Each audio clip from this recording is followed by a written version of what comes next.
कबीरा संगति साधु की ज्यों गंधी को वास, जो कुछ गंध दे नहीं तो भी वास सुवास।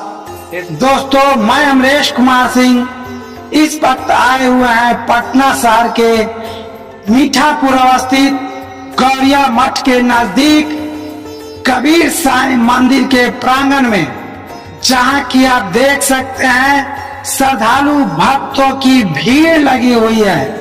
यहाँ पर श्रद्धालु भक्त विगत 6 दिनों से लगातार यहाँ के संरक्षक महंत ब्रजेश मुनि महाराज जी के नेतृत्व में आयोजित कबीर प्राकट्य कथा का आयोजन किया जा रहा है और यहाँ इसका रसापान लोग विगत 6 दिनों से लगातार कर रहे हैं। इस संबंध में यहाँ जो भक्तों का जनसैलाब उमड़ा है, यह समझने के लिए, यह जानने के लिए सतगुरु के संदेश जो लोगों ने विश्व कल्याण, विश्व समन्वय और विश्व शांति का संदेश दिया, उन संदेशों पर चलने के लिए, उनके वाणियों को समझने के लिए, उनके संदेशों को आत्मसात करने के लिए आए हुए हैं।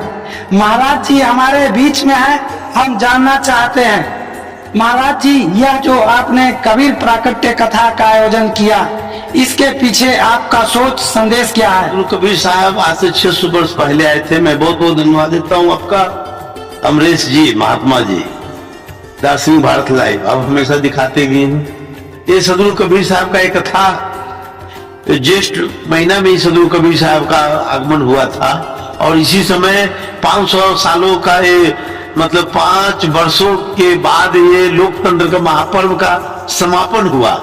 1 तारीख को मैंने भी अपना वोट डाला था लास्ट में 7वां में, और उसी दिन मैंने कथा का आयोजन शुरू कर दिया एकाएक एटेंडम, क्योंकि देश के प्रधानमंत्री नरेंद्र भाई मोदी ने 5 साल नहीं 10 सालों से लगातार जो काम कर रहे हैं देश दुनिया में, ये हमको बहुत अच्छा लगा, प्रभावित किया। पूरी दुनिया में आज भारत का नाम वो रोशन कर रहे हैं, लेकिन दिए तले अंधेरा, जहाँ तीर दीपक होता है वहीं अंधेरा होता है। बाहर के लोगों कितना गुणगान कर रहा है, पूरी दुनिया से लोग उनको इस बात के लिए बधाई दे रहा है, लेकिन क्या है लोगों में कि इनको जो बहुमत से जितना चाहिए जितनी पाए, सरकार तो बनेगी, तीसरी बार वो बनेंगे प्रधानमंत्री, लेकिन जो लक्ष्य से उन्होंने मेहनत परिश्रम किया था और समाज के लिए, देश के लिए, उस लक्ष्य में कमी महसूस हुआ। लेकिन मेरा कथा सार्थक रहा, कम से कम तीसरी बार प्रधानमंत्री, तीसरी बार वो 8 तारीख को शपथ ग्रहण होगा उनका, इसीलिए मेरा कथा करना सार्थक हुआ। संत महापुरुष उन फिरंगियों के बारे में क्या कहना चाहेंगे? राम के समय में भी राम ने पशु पक्षियों से काम करवाया था, पर उनके समाज के लोगों ने साथ नहीं दिया था, क्या है इस? देखिए, संत महापुरुषों ने कहा जीवन में उन्नति के लिए शत्रु होने जरूरी है। जब तक आपका शत्रु नहीं होगा आप उन्नति नहीं करेंगे। देश के प्रधानमंत्री इतना उन्नति कर रहे हैं तो शत्रु नहीं रहेगा तो वो भी निश्चिंत से हो जाएंगे। तो कम से कम शत्रु 50 को मिल के इंडिया गठबंधन ने उनको परास्त करने के लिए चाहा, लेकिन परास्त नहीं हुए।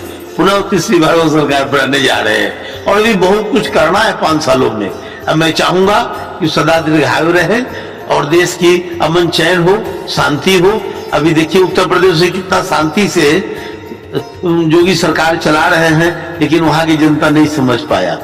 वहां पर कोई अभी दंगा फसाद नहीं हो रहा है। कहता है कि फलना को मर्डर कर दिया, अरे अपराधी को मर्डर किया है, फलना चिल्ला जात को थोड़ी किया है, वो हिंदू है मुस्लिम हो, अपराधी अपराधी होता है। तो ये सब माने नहीं रखता है और सत्कर्म करने के लिए थोड़ी बहुत विरोधी भी होना जरूरी है। फिर 5 साल सरकार चलेगी और देश दुनिया अमन चैन से चलेगा और विश्व गुरु भारत कहलाएगा। ये हम लोगों को साधु संतों का भी आशीर्वाद है और प्रेरणा भी है। बहुत बहुत धन्यवाद महाराज जी।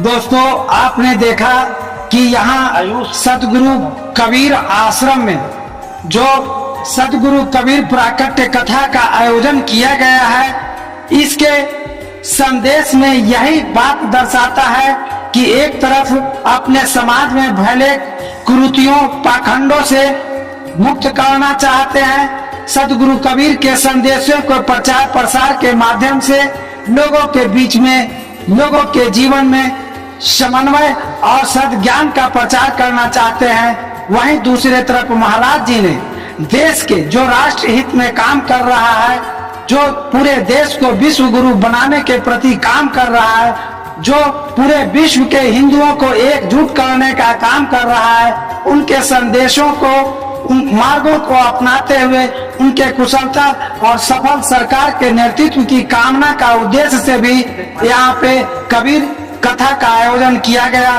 फिर इसी तरह से मिलते हैं एक नए खबरों के साथ, तब तक के लिए जय हिंद।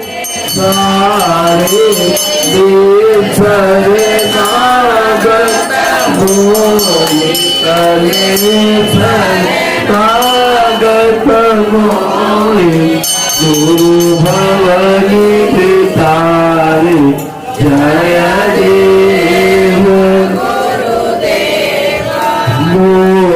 मोहम्मदादिन दीजा दीप बरसारे सार दीप बरसारे ले शरणागत मोर ले शरणागत मोर गुरु भवनी पितारे जय देव तुम करुणा के सागर दीन दुखहरता